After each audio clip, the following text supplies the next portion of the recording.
So screw lòng sẽ tham ai thì khá lâu béo nè cái gì để bị nè đây chưa cả ba tiền blue cá này nga mà rồi xin ra rồi ta khâu thế này xí để tắt tài mày quá ngã nhà lọc nè nhà xuống ngã nhà lọc về tiền rồi blog rồi tham ai rồi blog rồi mà khử tham à ngã này bút nè ngã này là bút bút cài nhờ sắc giá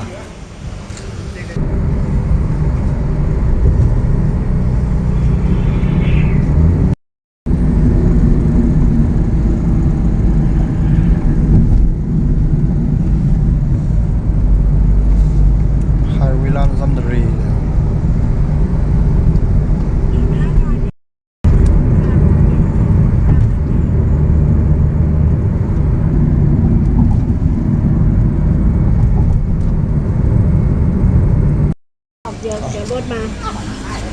chờ đây sau đó cho nó bị xí lại suy bị đau bị sau đó cho nó biến chế bị chỉ là được cố xí mà rồi cô đó lo cho nó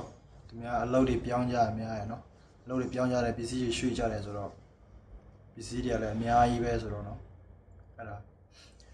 tôi cho ra blue phía lại sau đó alo bị xí đi suy vô ra người đi cùng mình ai cùng tham bị và cá ngã ra đấy anh bảo người đi cùng tham bị rồi bị xí đi suy ra suy béo ra vậy alo cho blue phía lại sau đó mà blue ở bên này người đi tông alo đi cùng bị rồi cùng tham bị là bị xí suy cho blue phía lại cô chú ra cái đấy tani đà cả alo mày vào pin ban này xả ra rồi alo PCလေးရွှေ့ရနဲ့မလိုအပ်ပဲ3-4ထောင်နေကုန်သွားတာဆိုတော့အဆင်မပြေဘူးပေါ့နော်ကိုရှာထားတာနဲ့လုံးဝမတန်ဘူးပေါ့အဲ့လိုအဲ့ဒါကြောင့်ကျွန်တော်လည်းအခုPC ရွှေ့ရတွေ့ရပေါ့ PC ဆိုအများကြီးပဲအိတ်ထုတ်လိုက်နေတာမဟုတ်ဘူး PC တွေတစ်မျိုးမျိုးခုံနေရောဆိုတော့ PC ကအများကြီးကျွန်တော်စဉ်းစားသေးတယ်အဲ့ဒါငွေကုန်ကြအတ္တနိုင်ဆုံးဖြစ်အောင်ဘလို့ရွှေ့ပြောင်းရမလဲဆိုစဉ်းစားရပါတော့ဘာနဲ့တည်ဆောင်မလဲတက္ကစီစဉ်းစားတယ်တက္ကစီနဲ့လုံးဝမရပစ္စည်းတင်လို့လည်းမရပစ္စည်းအိတ်ထုတ်ရနည်းနည်းနော်ရင်းပေါ့နောက်တစ်ခုထပ်ပြီးစဉ်းစားတယ်ဘာတွေရှိလဲစဉ်းစားတော့ဟာကျွန်တော်တွေးမိတာကာငါလို့ရတဲ့ဥစ္စာတွေဘာတွေကျွန်တော်တွေးမိတာ grab တို့နော် boat တို့ပေါ့ကျွန်တော် grab လို့ကြည့်လိုက်တယ် grab ကျတော့ကာငါရတယ်ဘလောက်ဒီကနေဒီထိဆိုရင်တော့ငွေကုန်ဘလောက်ကုန်ကြရပေါ့နော်တီတီကြငွေဘလောက်ကုန်မလဲဆိုတော့တည်ရပေါ့နော်ပစ္စည်းတင်လို့ရတာပါလားအဲ့လိုကြည့်တယ်grab မစိုးbot တစ်ခုရှိသေးတယ် bot application ကျွန်တော်ထပ်ပြီးကြည့်လိုက်တယ် bot application တော့ဝင်ကြည့်လိုက်တော့ကျွန်တော်ဘယ်သွားမယ်ဘယ်နေရာသွားရင်ပေါ့နော်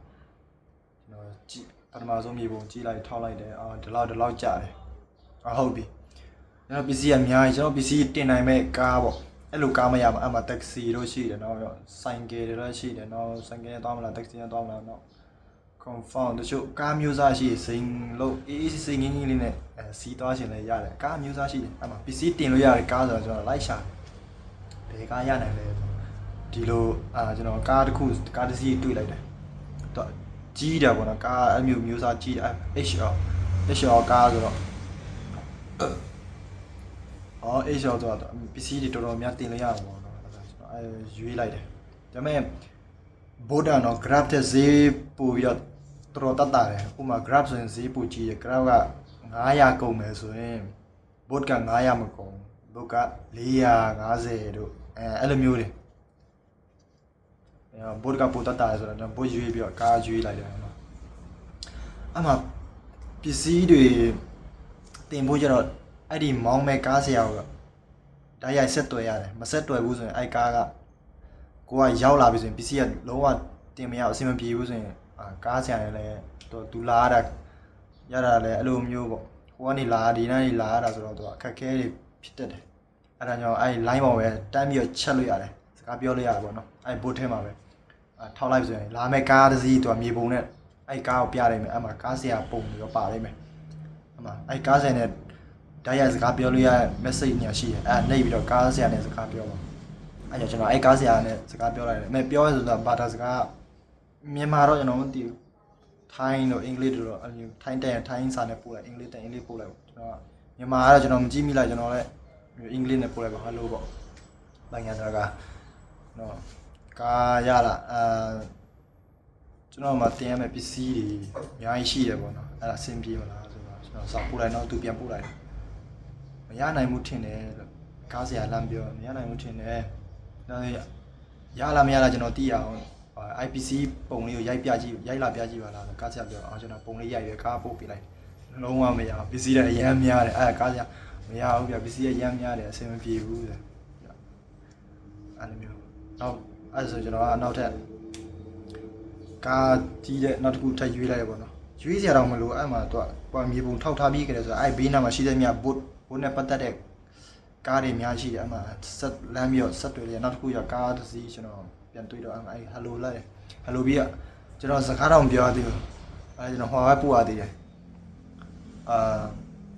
မြေပုံလေးမှာတော့တွေ့တယ်ကားလာနေပြီလမ်းကကွေ့နေလမ်းထဲတော့ဝင်တော့မှအဲ့လိုအနီးနာကတန်းရောက်လာတာဘုတ်ကအဲ့လိုမြင်အရမ်းမြင်တယ်ကျွန်တော်ပစ္စည်းအများကြီးရှိတယ်အဆင်ပြေပါမလားအဲ့လိုမျိုးစာပဲပို့လိုက်သေးတယ်ကားက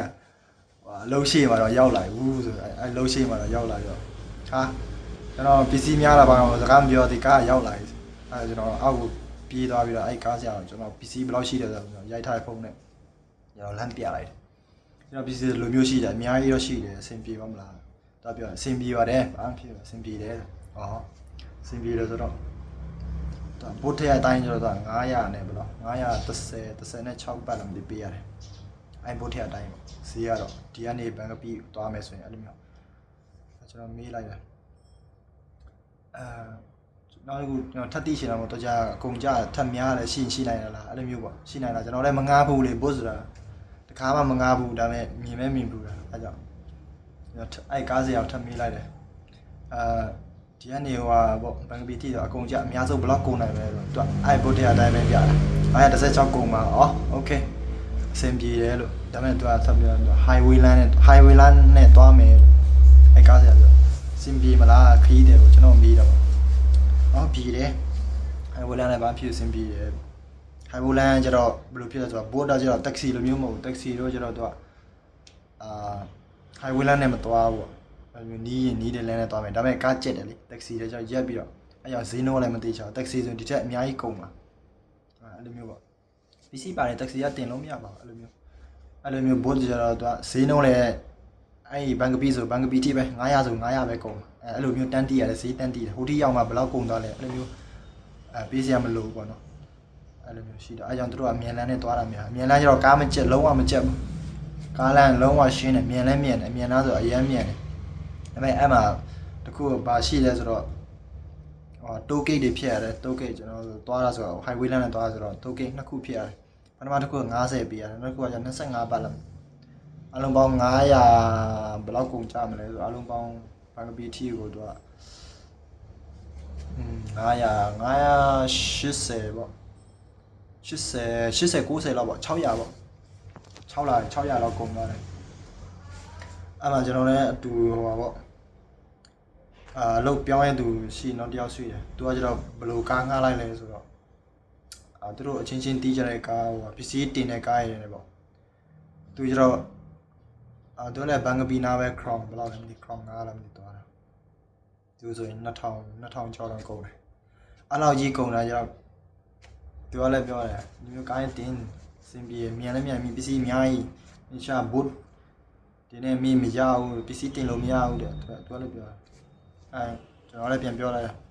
ဘုတ်လည်းမငှားဘူးလေကမင်းငှားဘူးလားသူကသွားမငှားဘူးသူကအဲ့လိုမျိုးတီးတယ်လို့သူပြောပြ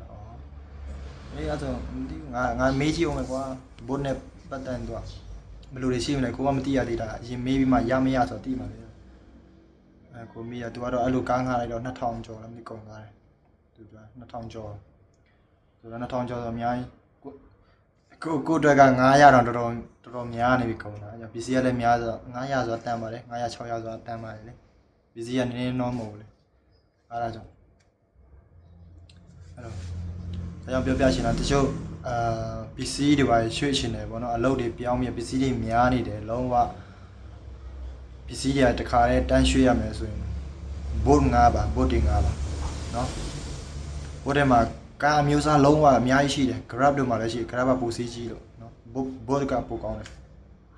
မှာတက္ကစီတို့လည်းရှိတယ်ဆိုင်ကယ်တို့လည်းရှိတယ်နော်အများကြီးငှားလို့ရတယ်ပစ္စည်းများတယ်ဆိုရင်လည်းကျွန်တော်တို့ပစ္စည်းများတယ်ဆိုရင်လည်းပစ္စည်းများတင်လို့ရတဲ့ကားရှိတယ်အဲ့ကားတွေကိုထောက်လိုက်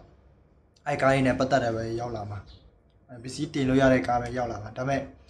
ကားတိုင်းမရအောင်ဒါပေမဲ့အဲ့ကားကိုဆက်တွေ့ရတယ်ငှားပြီးဆိုရင်အဲ့ကားဆရာကိုတိုက်ရိုက်ပြီးဆက်တွေ့ရပါပစ္စည်းအများကြီးရှိတယ်အဆင်ပြေမလားပေါ့အဲ့ကားလက်ခံတယ်ဆိုရင်တော့ရတယ်အဲ့ကားလက်မခံဘူးမရဘူးဆိုရင်နောက်တစ်ကားကိုထပ်ရှာနောက်ကားတစ်စီးကိုထပ်ရှာပေါ့ထပ်ရှာပြီးတော့အမှအဲ့ကားမောင်းတဲ့ဆရာနဲ့တိုက်ရိုက်ပြန်ဆက်တွေ့ရမှာပစ္စည်းအဆင်ပြေလာပါညာပေါ့ကျွန်တော်လိုမျိုးပေါ့အဆင်ပြေတယ်ဆိုရင်တော့အဲ့ကားရောက်လာလိမ့်မယ်မကြောက်အဲ့မျိုးအဲ့ဒါအဆင်ပြေဆုံးပဲဈေးလည်းအတတ်တာဆုံးပဲငွေလည်းကုန်ကြတတ်တာပဲပေါ့နော်အဲ့လိုမျိုးမဟုတ်ဘဲနဲ့လွယ်လေးနီးနေလိုက်မယ်ဆိုရင်ကိုတီးနဲ့ကားငားလိုက်တယ်မကြောက်ကားတော့အော်တိုရောက်လာလိမ့်မယ်နော်ပြီး2000လေး3000လေးပြီးရုံနဲ့ရပြီအဲ့လိုမျိုးရလွယ်တယ်ဟုတ်တယ်ဒါပေမဲ့လိုပြောတယ်ဆိုငွေပိုကုန်တာပေါ့နော်မကုန်တင်မဲ့ငွေပိုကုန်သွားတဲ့တဘောအဲ့လိုကြအဆင်မပြေဘူးအဲ့လိုပြောချင်တယ်အဲ့ဒါကြောင့်ကျွန်တော်လည်းအခုGrab boat တို့လည်းတခါမှငားဖူးတာမဟုတ်ဘူးเนาะကိုကလိုအပ်လို့လေးလာကိုယ်တိုင်လေးလာပြီးဘယ်လိုလုပ်ဆိုတာလေးလာပြီးအဲ့ boat ကိုငားလိုက်တာမြန်ပါတယ် boat လည်းအရင်မြန်ပါတယ်အဲ့နီးနားမှာ boat ကားဆိုပေါ်မှာပေါ်သွားသူမြေပုံထဲမှာဝင်လိုက်ဘယ်လိုမျိုးပဲနေရာသွားမယ်ထောက်လိုက်เนาะဘလောက်ကုန်မယ်ဆိုဇိန်းလုံးအော်တိုရှိထားပြီးသားနှိမ့်လိုက်ကားဆရာနဲ့ဆက်တွယ်လိုက်သူအော်တိုရောက်လာလိုက်မကြောက်အဲ့လိုမျိုးအဲ့ရောက်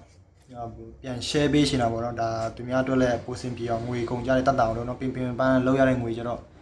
အဲ့လိုဘာမှမဟုတ်တဲ့အတွက်နဲ့ငွေတွေအများကြီးကုန်ကြသွားမှာအဆင်မပြေဘူးပေါ့နော်အဲ့ဒါကြောင့် okay ပါဘုရားတွေရမယ်လို့မျှော်လင့်ပါတယ်